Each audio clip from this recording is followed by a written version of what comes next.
Good afternoon. Good afternoon, everybody. Good afternoon. I'm Nick Burns, Executive Director of the Aspen Security Forum. It's a pleasure to welcome all of you to Greenwald 10. A real pleasure to welcome someone I've known for quite a long time, Admiral Phil Davidson, who's commander of our Indo-Pacific Command. I'm going to say a word about Admiral Davidson in a minute, but I just wanted to there's so many VIPs here, but in the front row, my close friend in many ways, my mentor at Harvard and our co-chair of the Aspen Security Forum, Professor Joe Nye, is here. I want to thank Professor Nye for his leadership today. And then two very important members of the Aspen Security Group and Forum, Secretary of State Madeleine Albright, who just spoke, I thought, beautifully, passionately about democracy over in Dorhoesier, and Tom Pritzker, who's been an incredibly valuable member of our group who also spoke this morning. So thank you all. Thank you, Elliot Gerson, for your leadership of the Aspen Institute. We're going to have a fascinating discussion today with one of the most important military commanders in the United States and someone who I think is in the most important region of the world for the United States. That's Admiral Davidson, and that's the Indo-Pacific. Let me tell you a little bit about him. He's from the Midwest, from St. Louis originally, although he has a lot of family history up in the Adirondacks of New York State. He's a 1982 graduate of the United States Naval Academy at Annapolis. He's also a graduate of a school that's close to my home, which is the Naval War College in Newport, Rhode Island. He's had an extraordinary naval career from midshipman to admiral. He has been on frigates. He has been on cruisers. He has been on aircraft carriers. He's had a NATO command. He's commanded the 6th Fleet. He's had important staff positions in Washington. And now he is our commander in this vast region. And we're hoping that we'll be able to pull some maps up in a minute, that it basically extends from South Asia all the way across the Arabian Sea, the subcontinent, the Bay of Bengal, the Strait of Malacca, the Western Pacific, all of the Pacific Ocean, all the way over to Washington, Oregon, California, Alaska, to the north to the United States. I said to Admiral Davidson just now that Robert Kaplan, who's a friend of ours, wrote a great 2011 book called Monsoon, and Kaplan says in that book, this is the strategic power map of the world, Admiral Davidson's command. It's where the 4 strongest military powers in the world are today. And that's Russia and China, the United States, and Japan, and I'll name a 5th, India. It's where 50% of the energy of the world is trafficked. There we go. From the Arabian Peninsula to the big Asian economies. It's where 60% of the container traffic in the world swings east-west and west-east. And it's the future of power, as Professor Nye and others were saying today. So, Admiral Davidson, I thought we'd start with just your command, newly named Indo-Pacific. Right. This is the power map. This is a big responsibility. How do you see the major challenges you face? Well, thank you very much, Ambassador. It's a great pleasure to see you again and see so many DVs and VIPs in the front. To everybody that attends the Aspen Strategy Forum, thank you for your service, adding to the discourse of the national security in the United States, homeland security as well. It's appreciated really by everyone. And my own observation of panels earlier today was extraordinarily helpful to me. If I could just talk about the area of responsibility for a second. My predecessor had a short soundbite for it. The area of responsibility for Pacific Command, now Indo-Pacific Command, extends from Hollywood to Bollywood and polar bears to penguins. So I'm appropriating that myself to describe that. It's indeed just slightly over half the Earth's surface. And if I were to stand up and draw a circle kind of centered on Vietnam, but encompassing China, India, and Indonesia, and the Philippines and up, more than half the Earth's population lives in that circle. Oftentimes when you see the map, if you just pull that up a little bit, when you're looking at Southeast Asia, you think, oh, this is just a small corner of the world. It's actually, huge in terms of population. It's growing in economic strength. Well over half the globe's wealth is in that area. And when we look at the totality of the whole of the area of responsibility. 7 of the 10 largest militaries in the world are in the Indo-Pacific region. The name was recast when I took command just a little over a year ago in Honolulu. It was actually announced by then Secretary Mattis at the change of command ceremony in which I was there. It does not include a change in the area of responsibility, but it does more accurately describe the area of responsibility and the important linkage that the Indian Ocean and the Pacific and the countries around it are to each other through that all-important passageway, which is the Strait of Malacca. I can tell you, everybody in the area of responsibility loves the name Indo-Pacific, except China. And the Indians really love it. Yeah, the Indians really love it, and Nepal is another outlier as well. My command, I'm actually the joint commander, so I command Army, Navy, Air Force, Marine, and Special Operation Forces in the Pacific. In total, we have about 85,000 of those people forward, about 28,500 in Korea, about 58,000 forward stationed in Japan. We have numbered air forces, 3-star led Air Force components in Korea and Japan. We have the 7th Fleet home-ported in Japan as well. We have the 3rd Marine Expeditionary Force headquartered in Okinawa. You have elements of 1st Army Corps forward in Japan, but most of them are back in the state of Washington. And of course, in Hawaii itself are the 4-star commanders of Pacific Fleet, of Pacific Air Forces, of U.S. Army Forces Pacific, and then the 3-star commander that is Marine Forces Pacific as well. We have small bases in Singapore. We have a major base in Guam, U.S. territory. Whenever you travel to Guam, they remind you this is where America's day begins. It's just on the other side of the international date line. Anderson Air Force Base is there, and Guam is a place that's growing in population going forward. I'm leaving out the almost 300,000 people that are in Hawaii, the continental United States, and Alaska as well. But they're all part of those forces. If I could just comment on the challenges for a minute. 5 major challenges, 4 of which are really articulated in the nation's national security strategy and the national defense strategy. First, and always on my mind day in and day out, is the most immediate threat, which remains North Korea. And we'll come back and talk to that a little bit later. What I consider to be the greatest long-term strategic threat to the United States and the rules-based international order, which is China. Russia has elements in the Pacific at the top of the area of responsibility there. There is an ongoing counterterrorism fight going on within the Pacific Command AOR, which the U.S. Indo-Pacific Command and Special Operations Forces Pacific specifically provides extensive support in the Philippines. And of course, you know, you've all been witness to the Easter attack in Sri Lanka earlier this year. And then there's the threat of man-made and natural disasters across the region, something that takes a considerable amount of time for the headquarters to support not only U.S. territories, Hawaii, our allies in the region, but many of the nations that might ask for help in typhoons, earthquakes, volcano eruptions, things like that. And it's quite busy. We're going to talk a lot about China, obviously. We've had a day focused on China. I want to talk about Japan first. Mm-hmm. I worked for Secretary of State George Shultz 30 years ago. He used to tell us, he was very much oriented towards the Pacific, there is no more important American ally in the world than Japan. Joe Nye essentially said the same thing today on the Great Power panel.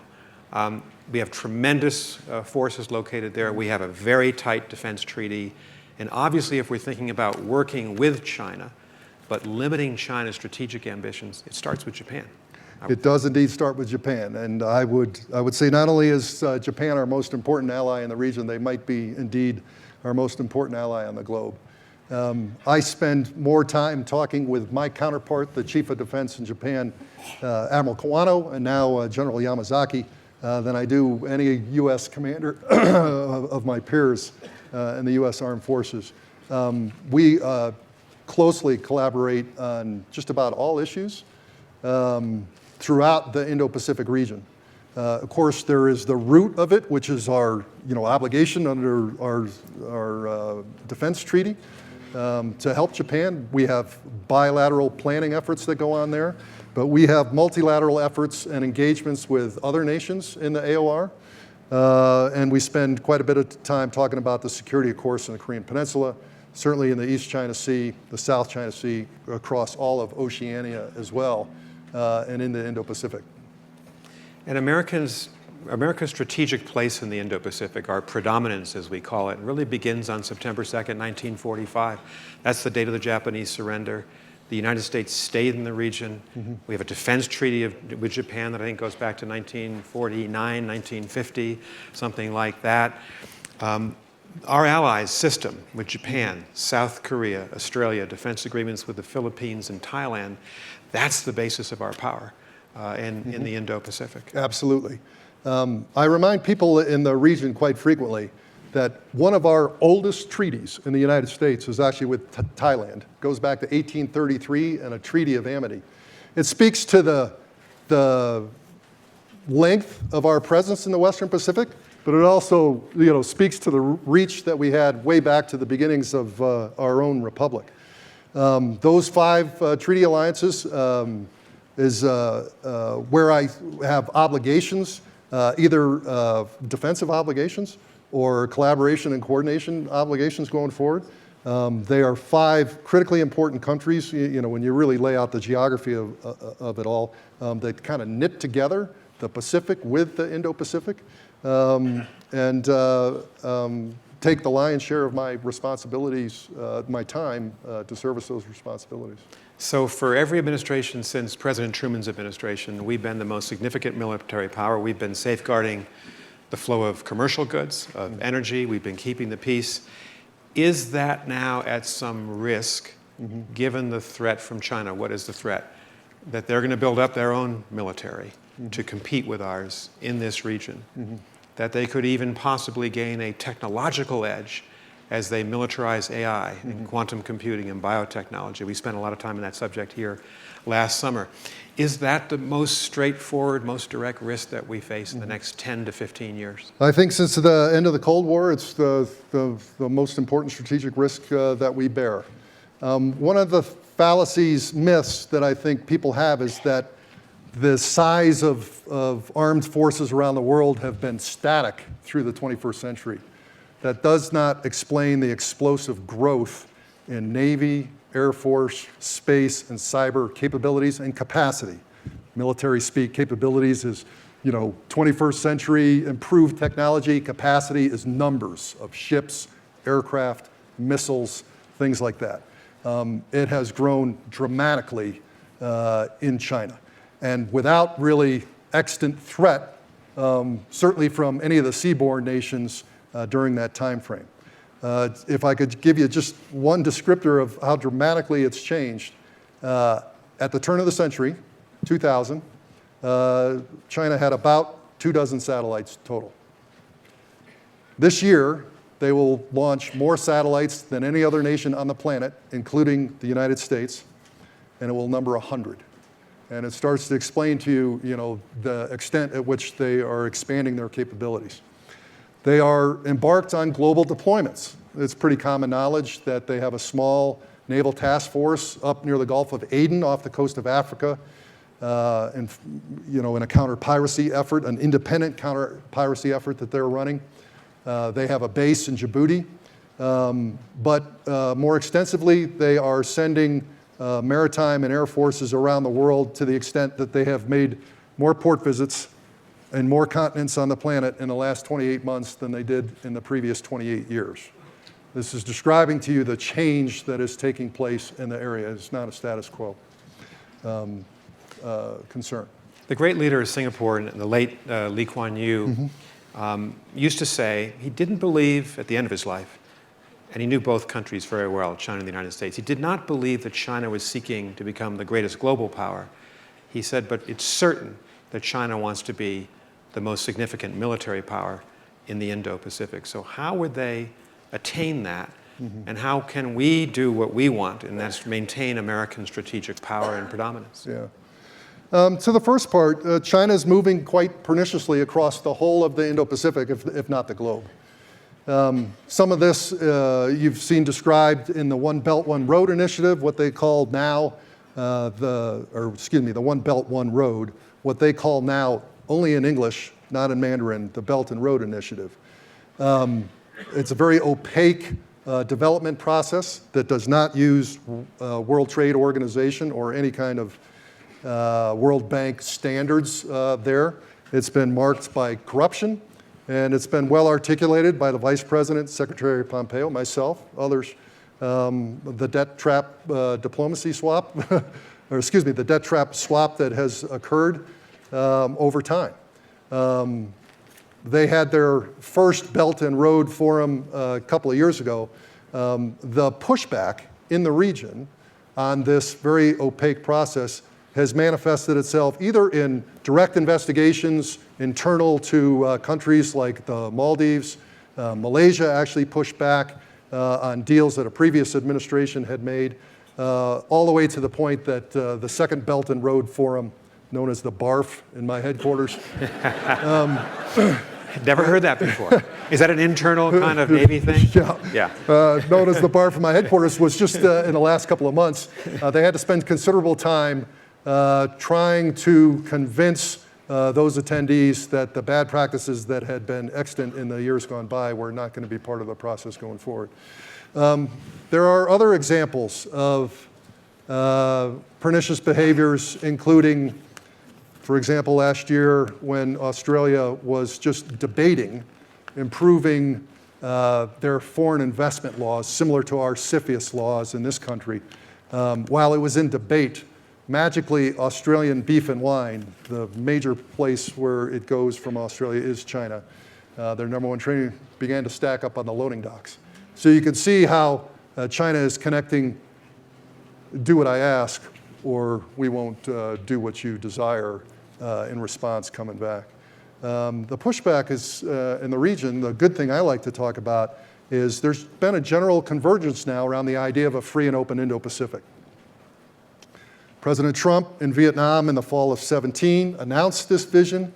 I think you saw Secretary Pompeo build on this at the Pacific Business Forum last summer. Yeah. Vice President Pence's speech at the Hudson Institute and then at APEC in Papua New Guinea last fall in 2018, are starting to expand this vision. Japan has a very similar vision. Prime Minister Modi at the Shangri-La Dialogue in Singapore a year ago put forth a similar vision. Australia has a strategic vision that's quite similar. Even New Zealand last year put together a very clear-eyed document that spoke to this. And as ongoing right now, Indonesia is leading an effort within ASEAN to describe a free and open and inclusive Pacific. Now, this is all goodness. I'm seeing a general convergence and support in the military space, and I think the United States is actually seeing support in the diplomatic and economic space from these nations and others. There are other strategic opportunities across the area of responsibility to help in this regard. So part of your job is to be a diplomat. You and the U.S. Assistant Secretary of State for East Asia, I'm not even sure that job is filled right now. It is? It is filled now. Yeah, Assistant Secretary Dave Stillwell. He's been there just a few weeks. So the two of you are the two senior officials outside the Secretaries of State and Defense and the President and Vice President who are managing our relationship with these countries. Certainly Randy Shriver in the Department of Defense as well, the Assistant Secretary there. So, yeah. But you travel a lot. I do spend quite a bit of time in the area of responsibilities. Allies, absolutely, advancing those relationships. But speaking of the Hollywood to Bollywood, I've been as far as India, all the way down to New Zealand already in the first year. So. Let's talk about two places where we're competing with China. The first, maybe we can pull the map up. The first is the South China Sea. There are 6 claimants to the Spratly and Paracel Islands. China's one of them. Every country owns 12 nautical miles out under the UN Convention on the Law of the Sea, but you don't own beyond that.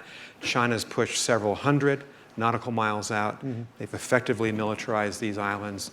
The United States and our allies have countered by these freedom of navigation exercises.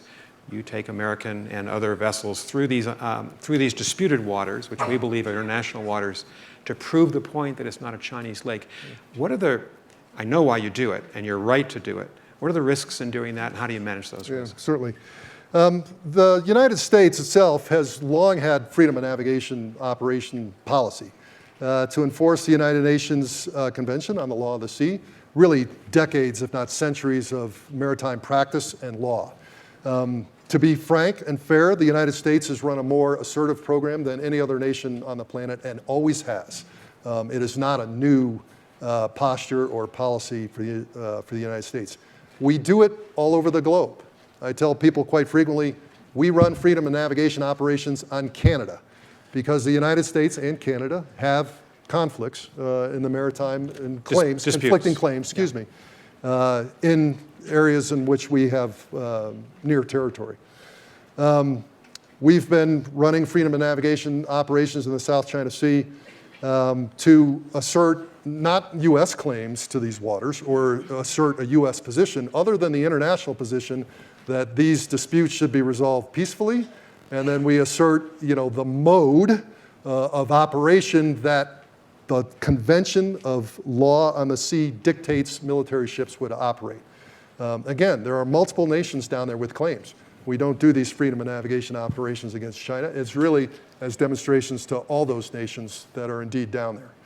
Now, I would tell you, China protests these claims most vehemently. We rarely get a protest from any of those other nations down there.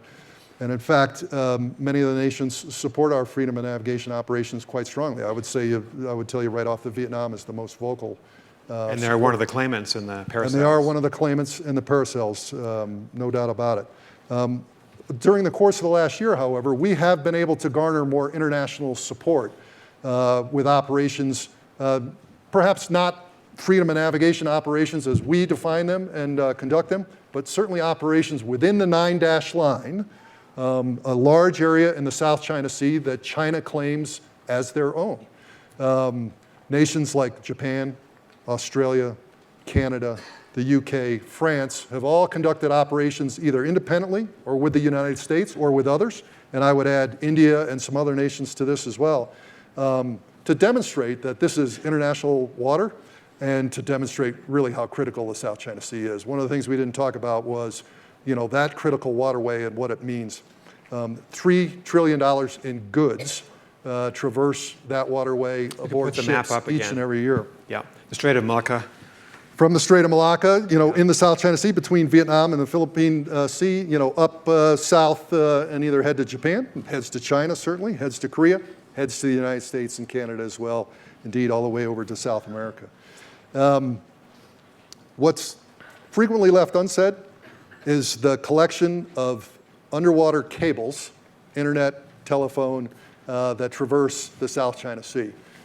Cables follow civilization. Many of them terminate in Singapore, spread through the South China Sea from there, and of course, again, terminate in the kind of same places I just described.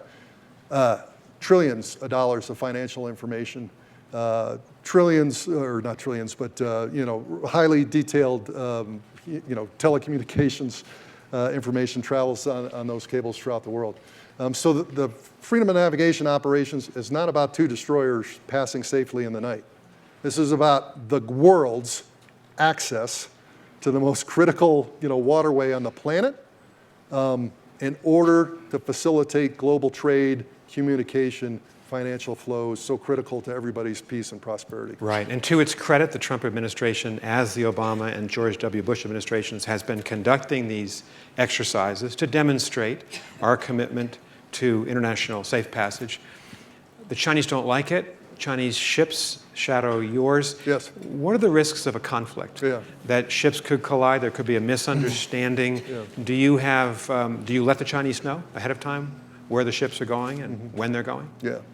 No, we don't generally let ships know where we're going or when we're going. Other nations know where we're going and when we're going. There is a code agreed to between China and the United States and many other nations called the Code for Unplanned Encounters at Sea, which describes the communications that would transpire between two ships when meeting on the high seas. As I intimated before, Chinese ships have grown exponentially over the course of the 21st century here. We interact with those ships really around the globe. It's true, they shadow our ships whenever we're operating within the East China Sea or the South China Sea. They shadow many nations' ships when they're operating in the East China Sea and South China Sea. So the tactical communications is happening ship to ship, ship to aircraft in the region, in English, in accordance with this code.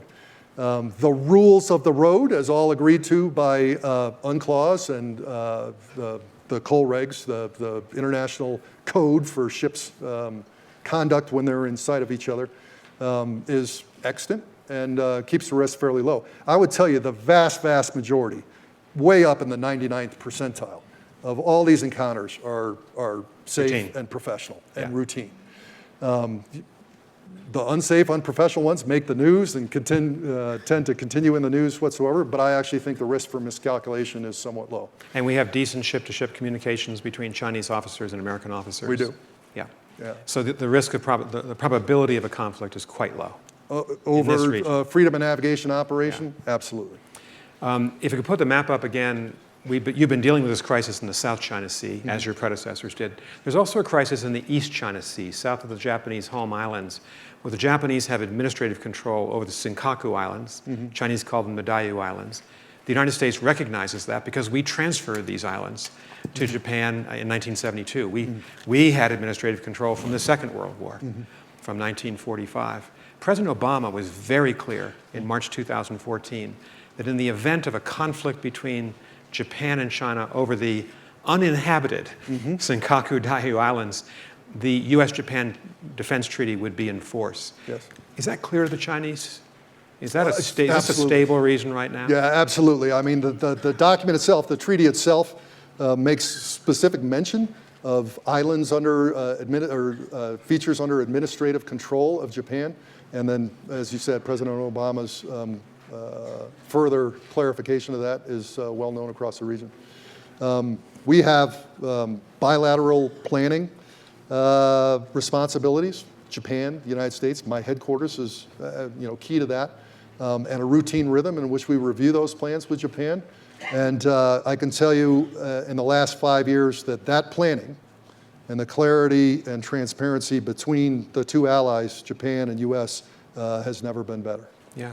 Over the long term, the Chinese are building a blue water navy. They're developing potent ballistic missiles designed to push your carrier task forces away from the South China Sea, way out into the Pacific towards Guam. How do we have effective countermeasures to that? That's a big, great game power struggle underway right now between the two nations. Yeah. The nature of warfare has always been about offense, counters, counter, and moving forward. While certainly they are developing capability that we have not seen before. Anti-ship ballistic missiles is the newest one. These are not monoliths that cannot be defeated. And when I talk to the department at the Pentagon, make our requirements known, I can tell you that the conversation that we have is very focused on the capabilities and the capacities that we need to handle such threats now and in the future, and we're going to continue to articulate those things. If I could just make mention for a minute, speaking of China and its long-term strategic threat to the region, the Shangri-La Dialogue happens annually in Singapore, right around the 1st of June. For the last several years, China has been actually attending at a rather low level, thinking that they would host their own forums and dominate the conversation there. This year, Minister Wei, their defense minister, gave a speech, which I thought was quite chilling for everyone in the audience. Not only did he make it clear that he didn't think Asia and the Western Pacific was any place for America, he basically said that Asia wasn't even for Asians, it was for the Chinese. Within 24 hours of that, they tested a new nuclear ballistic missile, not in nuclear mode necessarily. Right. That was made public somewhat quickly. I would say then, just a couple of weeks ago, Minister Wei again, speaking to a forum of Latin American and Pacific Island defense ministers from Oceania, made it clear that the One Belt, One Road, Belt and Road Initiative to use their term, was indeed a way to put a military foothold in other places around the globe. Within hours of that, they shot 6 anti-ship ballistic missiles, new ones that they have developed, into the South China Sea, the first time they have done an at-sea test. One might be a coincidence, but seeing this happen twice is indeed a message not only to the United States, but indeed the whole of the globe. I also just want to go back to what the Chinese are doing to build up a new modern technological base. They're investing billions in AI, the militarization of it, machine learning, as we said before, quantum computing. A lot of people fear at our conference here last year that Joe and Madeline and Tom and I attended that the Chinese might be slightly ahead in developing a new generation of military technology. I mean, do you believe in our lifetime? We're still young guys. We could lose our competitive military edge, that China could actually overtake us, that we could become the -- 2 military power on that map. No, having the conversation about these technologies now, I think, is critically important. Investing in these as a matter of national security, thinking above the defense plane, I think is critically important to the nation and how we should be thinking about this problem. When I pull down the operational level and all my problems within the military, we're seeing essentially China surpass the capability that Indo-Pacific Command commands and controls in the area of responsibility I described earlier in numbers here in the next couple of years. And that capability in terms of just what we see, air, maritime, land, space, cyber, we run the risk, if we don't take proactive action, that China will indeed surpass our capabilities by the middle of this next decade. So this might be the single most important decision we have to make in American foreign policy, that we're not going to lose our military edge to the Chinese, because everything else depends on that we want to do. And absolutely, and it's more than just a tech thing. It's a whole of government approach that has to address these things. This is about education. It's about opportunity. It's about policy positions around the globe, how these new technologies will be treated. Is very, very important. So, final question on China. We're not enemies. We're rivals, but not enemies.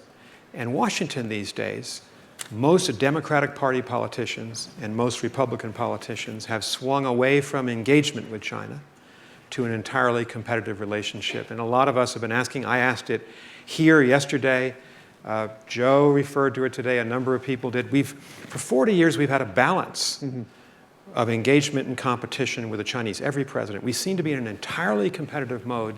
Do you worry about that? Yeah. I mean, we're going to have some kind of relationship with China on the global economy, stabilizing it, on climate change, avoiding war, and so you have to have your level communication with the Chinese government.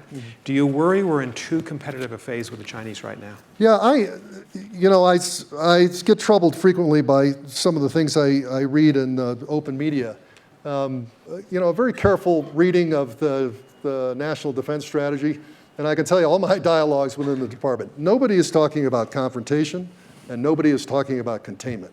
That's frequently dialogue I hear reflected back coming from China, who's trying to shape everybody's perceptions in the region. There's no doubt about it that we've talked about competitive strategy. Competitive does not mean don't engage. Right. We do engage at the military level. I painted for you the kind of dialogue that happens at the tactical level. In the theater. There's actually more than that. There's plenty of aircraft-to-aircraft communications that go on as well. We in Indo-Pacific Command, my Army component has an annual exercise on humanitarian assistance and disaster relief with China. Good. Actually, we sent a company plus, 100-odd troops to China earlier this year, and my 4-star component actually went there. There is a formalized military-to-military exchange program. Who goes and what reciprocal visits will happen in that time frame. The Chief of Navy Operations Just had a video teleconference with the PLA Chief of Navy to talk about some of the issues that we've talked about here today. So this is an ongoing dialogue. Could it be improved? Absolutely. The United States has a long-standing request with China for me to have crisis communications with the Southern Theater Commander, who manages the South China Sea, and Eastern Theater Commander. Their commander. Their commanders. Yeah. They have yet to respond to that ask. And I make it clear to all my allies and partners in the regions that talk to China that this is a standing ask, and we'd like to see it fulfilled. I think it would reduce the threat of miscalculation, certainly, and I think it would help reduce the idea that there's any kind of confrontation or conflict going on, or containment going on, excuse me. Thank you. The other major strategic development that's occurred since you and I were junior officers in the military and the State Department is the development of our big strategic relationship with India. On in the air, on the sea, our economic relationship, our political ties, and also the development of a military partnership, Tokyo, Delhi, Washington. I know that no one uses the C word, that we're trying to contain China, but the L word, limit, or M, manage. This is a big initiative that's very much in our interest among the three countries to work together. How's that going in your estimation? How important is that to you? We talked about Japan as the most important alliance, and then I talked a little bit about the free and open Indo-Pacific. What binds the free and open Indo-Pacific together most importantly, it's not just mutual security concerns.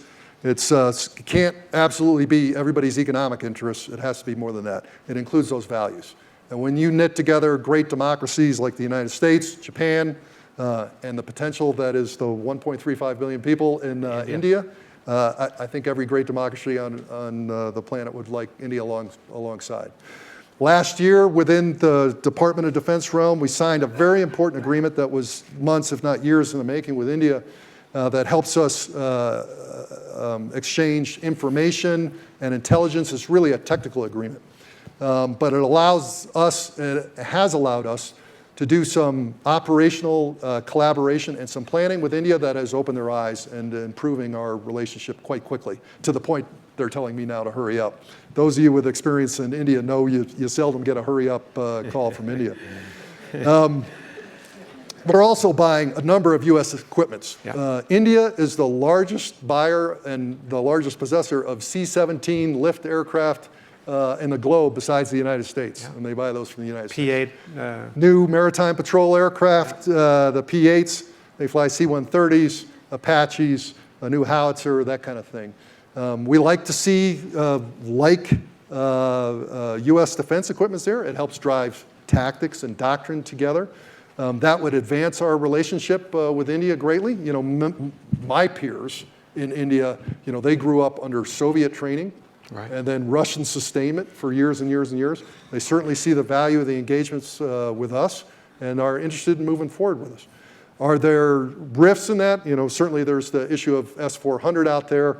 We're still in dialogue with them about that. The S-400. India acquiring the S-400. It's a Russian air defense system from Russia. That's a bit of a problem. We continue dialogue. I think they intend to do that. I'm trying to clarify for them the tactical and technical case that's so important here, that like equipments drive together a sense of compatibility and interoperability that really can't be beat. And really, you know, U.S. equipment is outperforming on the globe, and you see this periodically come up against Russia, and U.S. equipment is outperforming. India is quite proud of their non-aligned policy status. They view this discussion about the S-400 as a policy issue and not a tactical and technical one. So we've got a little bit of ways to go there.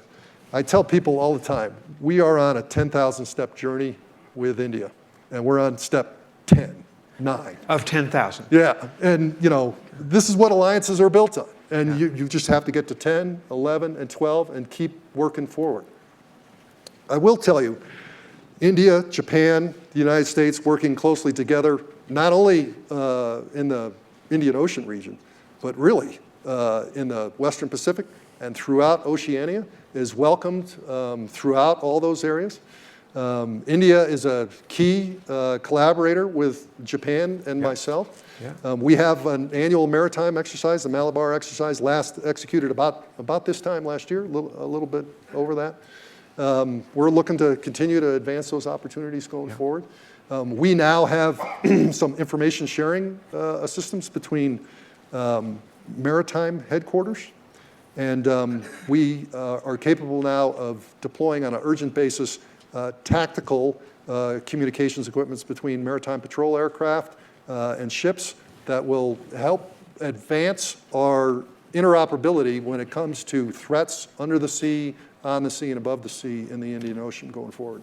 I was in Delhi last month, and I can tell you the new Modi government that is just taking shape right now deeply values our military relationship. In the old days, 20 years ago, if you'd walk into any office in Delhi, in the Foreign or Defense Ministry, the Prime Minister's office, they'd say, let's talk about Pakistan. Yeah. And now it's, let's talk about China. And they perceive that we, the Japanese, the Indians, and Americans, have the same dilemma. We all want to live in peace with China, work with China, and yet not be dominated by China. So they're looking at that. And you've developed personal relationships that came into use this past March, when India and Pakistan exchanged fire across the line of control, two nuclear weapons powers. You engaged with the Indian government. Tell us about that. Yeah, in late February, to help manage the crisis after the initial exchange of fires, the shoot down of aircraft, I made multiple calls to the Chief of Defense, then Admiral Lanba, now been replaced back in the late February timeframe. My counterpart at Central Command, then General Joe Votel, was in close discussion with the Chief of Army Staff within Pakistan to help manage these threats. Certainly the Secretary of Defense and Secretary of State were involved with their counterparts as well. I think in my own assessment and dialogue with Admiral Lanba, I think it helped him raise his confidence that we were interested in their security as keenly as we were interested in Pakistan's security. And we were able to run some things to ground for him to provide some assurance that I think went a long way to help and advance our relationship as well. And we just have to continue to build on things like that. Thank you. Two more quick questions, and then we'll go to the audience for questions. You and I met in 1993-94 when you were the military aide to Vice President Al Gore, and I was NSC Special Assistant to Vice President Gore and President Clinton. We traveled together to Russia. We were building a big strategic relationship with Russia, with the Yeltsin government that never really managed to pan out. Now you've got to deal with the Russians in your area of responsibility. They've got a lot of territory in the Russian Far East. What kind of a relationship do we have with Russia in the Russian Far East, in the Pacific theater? The Russian Far East capability is maritime, really, in nature.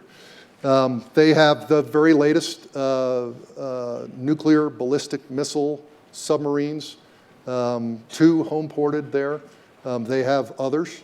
And over the course of the next 2 years, they'll be gaining new capability when it comes to frigates and a land attack cruise missile submarine that's quite quiet, called Severdins. They continue to patrol. They sent a task group across the Pacific just a couple of months ago, actually passing through the EEZ of Hawaii on its way to the Panama Canal, and then has been operating in the Southern Command and the Northern Command ever since. It's on its way to St. Petersburg. That maritime threat, represents an existential threat with those nuclear ballistic missile submarines. And so there's new capability there. Interestingly, last year, and we're seeing it to this day, some increased operational collaboration between Russia and China. So last year, the exercise Vostok, which is mostly a land-based exercise, takes place in eastern Russia there. It included both Russian and Chinese formations, and Russian and Chinese command and control headquarters for those formations. That was the first of its kind on Russian territory. And in just the last couple of weeks, the Russians flew two bombers from the Far East bases around Taiwan and back. They were not demarched by China, and I will tell you, China demarshes everybody else on the planet that does such a thing, which just makes you believe that they had the tacit approval. They had the tacit approval of China, either before execution or during it. I think that that is not an outcome we want, an aligned China and Russia opposing the international order that's espousing these free and open Indo-Pacific, and indeed, the whole of the global order's concerns. So this is a tall list of challenges that you and your men and women on your command face every day from Honolulu. Last question. In 2017, at this security forum, people were talking about war between the United States and North Korea. Mercifully, we're not talking about that. The president has put us on a diplomatic path. I've supported, obviously a lot of us have supported him meeting Kim Jong-un. No real progress in terms of denuclearization or even identifying the nuclear weapons stockpile, but you've got a part of this in terms of enforcing the sanctions against North Korea. How intensive is that operation? Right now? Certainly. Just had a third meeting between the president and KJU there at Panmunjom here just in the last few weeks at the end of the G20 summit. To the point, I would say that tensions are greatly reduced. You are not seeing nuclear testing today, nor are you seeing medium range, intermediate range, intercontinental ballistic missile testing as well. Now, I'm not Pollyannish about this. There's no doubt in my mind that North Korea is continuing to develop nuclear weapons and continuing to develop long-range ballistic missiles to fire them. We had an incident in the May timeframe in which they shot some short-range ballistic missiles. We view those as tests and not a provocation, so to speak. But we have a ways to go here in this negotiation to get to the denuclearized DPRK. My obligations are, one, to support diplomacy. Secondly, is the readiness of the forces on the Korean Peninsula, as well as the readiness of the forces that would come to their aid. One of the, I think, the international triumphs that's going on is the enforcement of UN sanctions to prevent the illicit transfer of refined oils into North Korea and the export of North Korean coal throughout the region. And that's your responsibility. Yes. To track that. And yes, and so we have an enforcement coordination cell, an international headquarters in Yokosuka, Japan, that the Japanese co-host with us. It's staffed by Japanese, United States, Koreans, South Koreans, Canadians, Australians, New Zealanders, the UK, France has been there as well. Those nations have also periodically provided ships and maritime patrol aircraft to help identify not only the North Korean ships that are receiving this oil, but the feeder networks that are providing it. And it's happening from commercial entities all across the region, different flag states, different business entities that are providing this thing. The transfer of fuels at sea is a quite common practice. There's a lot of legal transfer of fuel going on. It's how shipping companies, ships, avoid port costs in expensive ports that they don't want to go to. So, this is a needle in a stack of needles kind of work, but it's been important. I can tell you Vietnam and Indonesia are helping on the export of coal. Good. Where we're not getting help is China. So China has dozens and dozens of these maritime militia ships operating in the South China Sea to serve Chinese ends when they could be up helping on the denuclearization effort of North Korea and helping monitor these situations that are principally happening in Chinese territorial waters, in their contiguous zone, or up in North Korean waters itself. And that's a United Nations mandate. And those are that's the UN United Security Nations Council mandate. resolutions. Yeah. China ought to be doing that. China could be doing much more. Admiral Davidson, thank you for your service to the United States. Thank you. Thank you Thanks. very much. Right here. Questions for Admiral Davidson? We'll go right here. 2 questions. We'll ask them right together in the second row. The mics are going to come right here to this side of the second row. Microphones, please. Oh, thank you. Thank you. Sherry Goodman at the Woodrow Wilson International Center with Jane Harmon. Thank you, Admiral Davidson, for your service, and thank you, Nick, for your leadership here. One of your predecessors, Admiral Locklear, said that among the most serious threats in the Pacific region is climate change. And you framed it as natural disasters. We have some of the Pacific Island nations could be uninhabitable due to sea level rise in our lifetime, producing the first generation of climate refugees. Many of our allies in the region, like Australia and New Zealand, are already preparing for that eventuality. Extreme weather events and natural disasters also hit the region very hard. You've been supportive with New Zealand of the Pacific Environmental Security Forum to address some of these concerns. The French have also been very active in their part of the Pacific. How are you using climate security to support your partnerships and to address the concerns both of increasing Chinese influence in these vulnerable areas and also to help our allies? Thank you very much for the question and your interest. The Indo-Pacific Command has stepped up our engagements across the Pacific Island chain. This is Micronesia, Melanesia, and Polynesia itself. It's 10 million square miles and about 6 million people. And when I talk to my peers, whether they're military folks, law enforcement folks, or political leadership in these countries, I ask them all the time, can you see the changes extant on the ground on your islands from when you were a boy to today when it comes to climate change? And to a man and woman, they have all said yes. And then in combination with this is the effects of a higher level of storms, and I'll give a description of that here in a minute. Lower level islands, key starch provision is the taro root. It grows in very low areas in many of these places. If it takes a storm surge, whether that's a typhoon or a tsunami, and that gets inundated with salt water, that ground is ruined for decades and becomes a problem to them. We at Indo-Pacific Command, we have a Center for Excellence in Disaster Management. This is a course that we export not only for military folks, but for civilian folks, and we host people certainly in Honolulu as well. We actually export it all around the globe. This is an area in which we're helping advance disaster management skills, both at the political level and at the law enforcement and military level in many of these nations going forward. We actually also provide a lot of direct support. So last year, I'll tell you, we had a 500-year storm in Saipan and Tinian.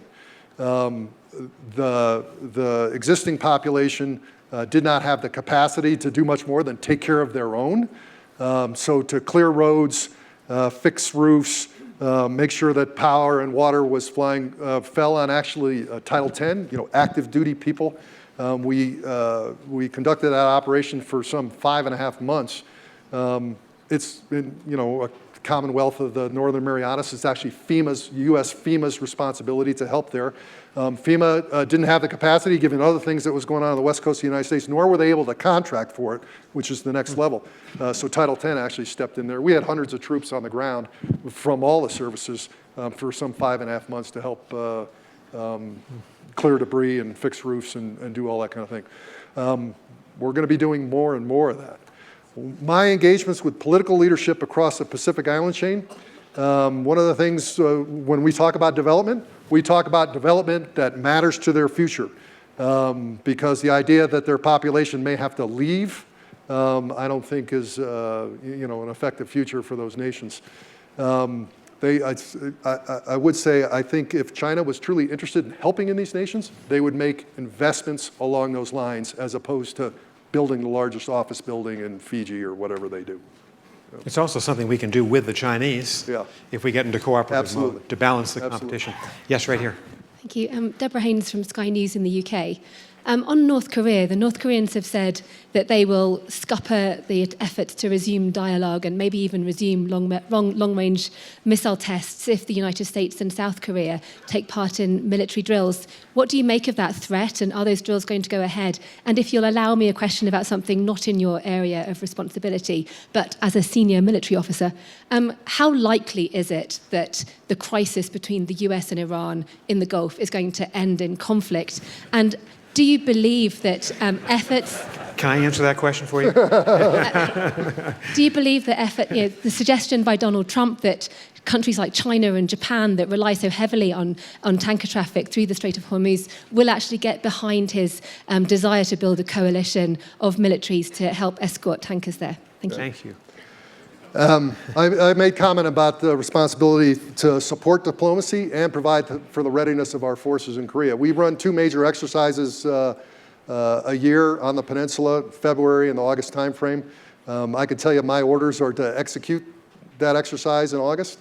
And I'll say this about North Koreans' rhetoric. They have neither lowered nor raised their own exercise profile from before this negotiation as well, so they have little to complain about. To the second point, I'm not going to comment on Iran. That's the business of the Central Command Commander and the national leadership here of the country. I will say this about international waterways. These are not great power issues. These are international order and the rights that everybody has come to over years of maritime practice and law and agreed to under UNCLOS to have access to these places. It's not solely the United States' responsibility to enforce international sea and airspace. It is indeed the responsibility of all nations to do that. The United States approach, and what we've been talking about in the free and Indo-Pacific, is the seas and airways are the important areas that bind us together. Others, Iran, China, other dialogues, they use these areas as barriers that they want to close off. That's not the kind of international order and free and open Indo-Pacific that we want. Thank you. Let's take a question from over here. Yes, right here. Numerous senior pilots from the Navy have been reporting significant UFO activity. You take questions on UFOs, Admiral? There's a reporting process for that and an office that handles that. And it was happening over a pretty finite period of time several years ago. I'll leave it at that. Let's go from the left wing of the audience to the right wing, over here. All the way in the back. There's an advantage for sitting in the very back row of the entire Greenwald tent. And the mic's coming right to you. Hello. Thank you for doing this. I'm Kathy Gilstam with The Atlantic. I'm also from St. Louis, so we could talk later about where you went to high school and go Blues. Given the dynamics you described and the potential risk of China overtaking the United States in capabilities within the next couple of years, you said, are you at all worried about, to get back to the Iran question, are you at all worried about the shift of resources to the CENTCOM area of responsibility? And what that does to the requirement for Indo-PACOM to build up as well. Yeah, no, Secretary Mattis made it quite clear in public and certainly in private to me that the Indo-Pacific theater was the priority theater. And I think if you watched Secretary Esper's testimony just this past week, he affirmed that as well. I'm not concerned about the resources right now. Give me the second question again. That was it? China's Okay, qualitative military edge. I think she referred to that. Yeah. Okay. Yes, sir. Right in the back here in the blue shirt. If you can stand up, the mic's going to come right down to you. Why don't we do this? Why don't you ask your question and you ask your question, and we'll make those the last 2 questions. Okay. So, question about the Philippines. Has Duterte's apparent turn closer to China affected any of your operations at all? I'm sorry, say that one more time? Sure. Has Duterte's apparent turn towards China affected your operations at all? It's one of the things we didn't talk about in depth was the counter-terror advise and assist mission that we've had ongoing for the Philippines now for almost 20 years. I can tell you in the wake of the fight in Marawi in 2017, in which the Armed Forces of the Philippines and the Philippine National Police Force, Special Action Forces, fought incredibly bravely. And I tell you, this is no village. Marawi is a city of 200,000 people. And the U.S. assistance provided to that energized the military-to-military relationship in a way that hadn't been extant probably over the course of the previous decade. I have bilateral planning efforts with my counterpart, General Madrigal. General Madrigal was in my headquarters here earlier this week, Monday and Tuesday. For a counterpart visit and for us to speak about these issues. So our coordination and collaboration is quite close. We also have a trilateral planning effort that has just begun here in the February timeframe between Japan, the Philippines, and us to worry about concerns wider than just those individual nation securities, but wider across the Indo-Pacific. So I feel well supported at the military level there. And I think Secretary Pompeo's clarification of the mutual defense treaty we have with the Philippines in the February timeframe has gone a long way to improving that relationship. So the United States is in extraordinarily high standing with the Philippine populace and most of the political apparatus there, and I take a little worry from that. Please. Thank you, sir. Steve Shapiro with the Atlantic Council in Bend. You've made a few references to the importance of UNCLOS, the Law of the Sea Treaty. Of course, the United States hasn't ratified the Law of the Sea Treaty. So my two-part question, the first is, does that hamper your work in any way, the fact that we haven't ratified? And if the answer is no, because essentially it's become international law, which the U.S. has accepted, might that have future implications for things like the Paris Climate Treaty? Yeah, to the point about UNCLOS, I mean, the U.S. conduct has always been, when it comes to military operations, freedom of navigation, has always been in accordance with UNCLOS. That was something that President Reagan and his administration made clear that we would follow, and we have ever since that time frame. Every senior naval officer in the United States has advocated for, and I'm on the record during my confirmation hearing as saying that ratification UNCLOS would be a good thing for the United States. Has it hindered your work in any way? No, I don't think so. So my takeaways from this session, Admiral, from the conversation are that you have this extraordinary breadth of responsibility, not just geographic, in our most important strategic command, but also the incredible number of things that you do, from typhoon assistance to counterterrorism to being the critical force in trying to manage the return of China to power in the Indo-Pacific. The incredible competence of the United States military, the importance of our allies, and the importance of having great soldier statesmen, sailor statesmen. So thank you for what you are doing for our country. Thank you. Appreciate it. Thank you. Thank you. Great.